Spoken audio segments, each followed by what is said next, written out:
Storytime with Dave Booker. Appreciate you stopping by. Today we're doing Gods and More Gods, the next chapter. We've basically got the gods ready to rock and roll, and that's what we're going to do today. We're going to see how they handle their individual places, with Larry's Landing being the first god we're going to cover. Larry rose later than the rest and found the place empty. He traveled down to his continent and linked up with a facility. Calling for 500 volunteers for the first colony, he created bodies for them as they walked through the portal. Since they were the first, he felt it best to start them at about 20 years.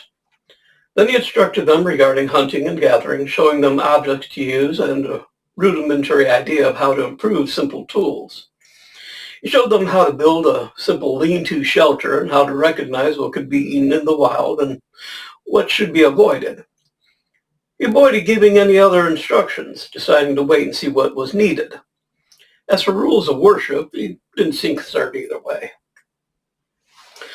Starting them on building a viable colony, he departed to a considerable distance, created a hammock, and slept.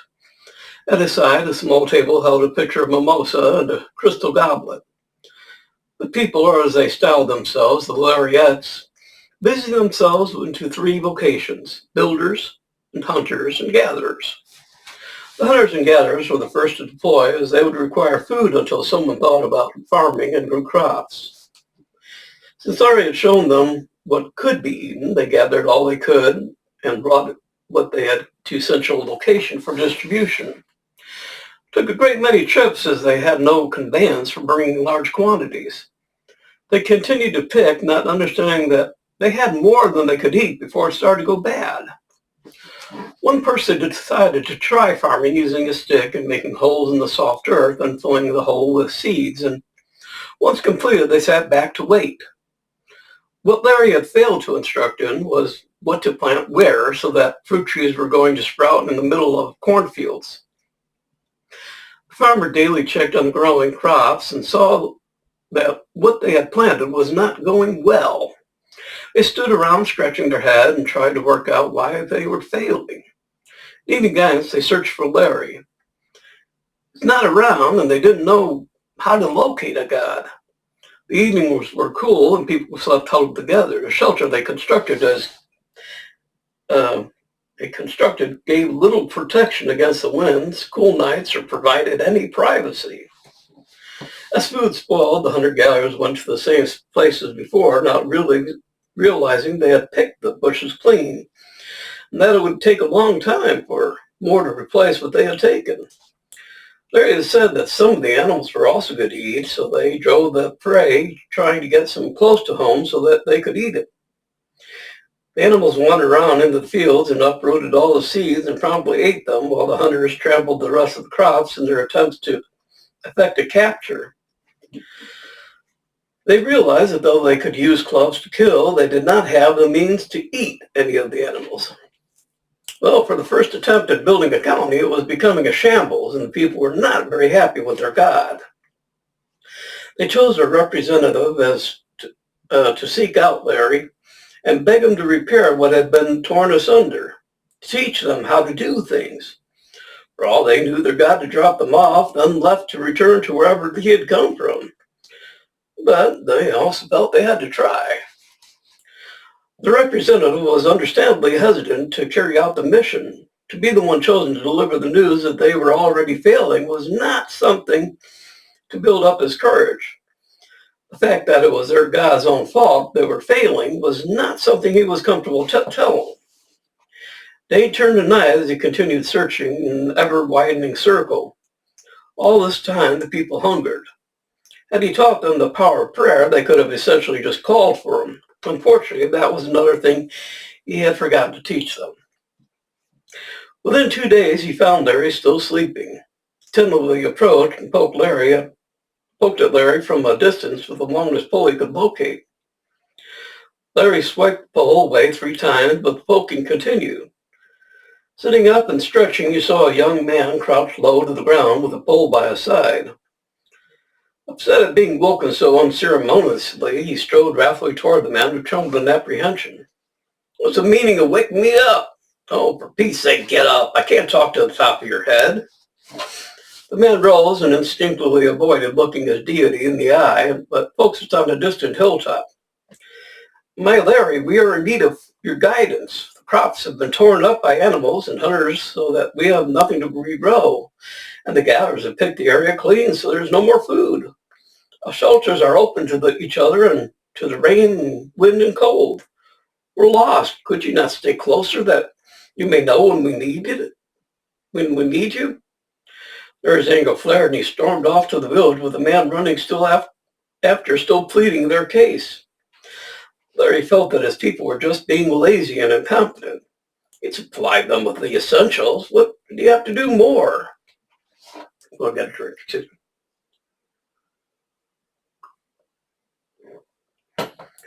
Larry had been given the gift of God sight and God feeling so that he might best know what his people were doing and feeling.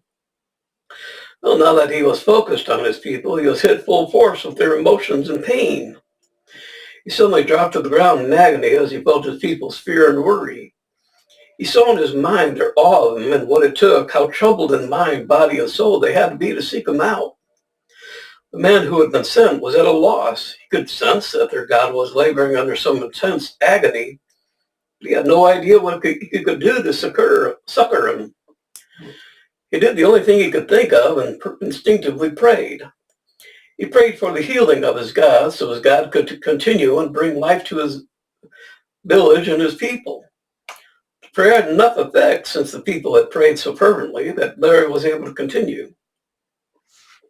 As he marched towards the village, he continued to feel the anguish of his people. He recognized that as a God of these people, he was in the wrong. All the time in the facility, he'd done bare minimum and had carried over here. He turned to the man walking briskly behind him.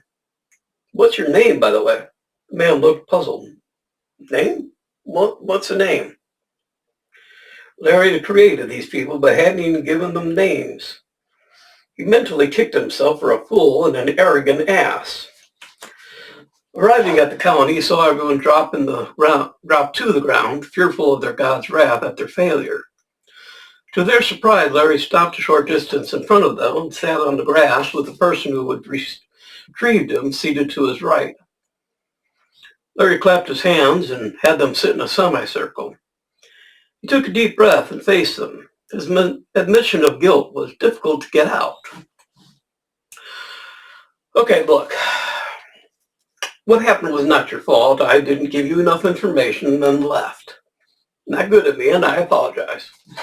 His people were shocked, but his admission that he was at fault gave them hope for the future. He created tables laden with food that they could have something to eat while he talked.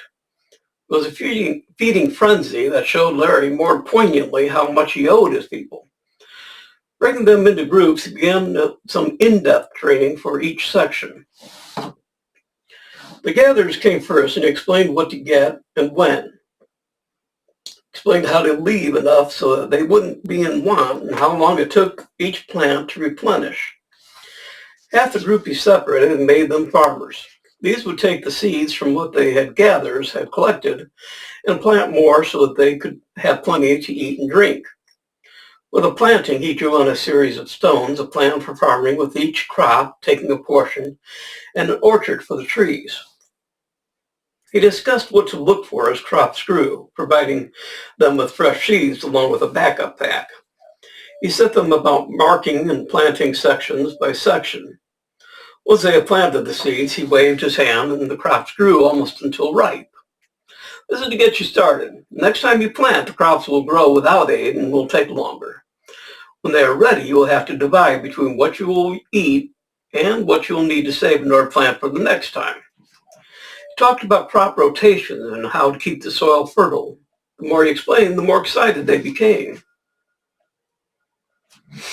The builders came next, and he instructed them on using stones to create tools. These tools were to split wood into sheets and poles, and these were to be used to make shelters of a more durable and safe nature. He had them gather stones, and he demonstrated how to chip away to create sharp edges. He smiled at the memory of having learned this craft as a scout many eons ago. He took some vines and lashed the stones to a stout branch and chopped to a medium-sized tree, then split it into planks using the other stones as wedges. Soon the builders were creating their own tools and shelters were springing up. And not very impressive structures, but they would shield them from the rain, cold, and wind and keep the harvest safe. The hunters were taught to make baskets for gathering food. They were taught to create an enclosure where it could be done with least effort to pen the animals they would cultivate. They also learned to make tools and to use them to kill and cut meat. He planned on teaching them to preserve meat at a later time. Right now, they had to focus on building up stock. Larry placed a ledge above the colony in a tree and furnished it comfortably. From here, he could watch progress and offer guidance. As the population grew, he would give them further knowledge and things they didn't discover for themselves. Before the end of the day, he had them gather around and taught them to pray. He explained that if he was away, they could reach him this way instead of sending someone. Tell you what, we're going to test this hypothesis by my leaving and going up to my heavenly dwelling. When I'm there, I want you to agree on something I should bring back. If I return with what you asked for, it will be proof for you that I hear your prayer and will act on them. Larry bowed to the assembled people and disappeared. Sitting on the patio high in the mountain, Berthold was at his side with a beverage, inquiring if he required anything else. Larry explained he was just there waiting on a call. At his village, the people had decided to ask Larry to bring an item from his home that his people would be able to have as a token. They prayed, Larry heard, and asked Berthold to suggest something they could take back with him. On the shelf was a replica of a chalice that had stood behind the bar. Beautiful, ornate goblet that was encrusted with jewels. Larry brought it with him and gave it to the people. From then on, it was their holy relic, a gift from their God who had heard their first prayer. Later that evening, after a long day's work was done, he was pleased to see that as they communed, they continued fashioning tools.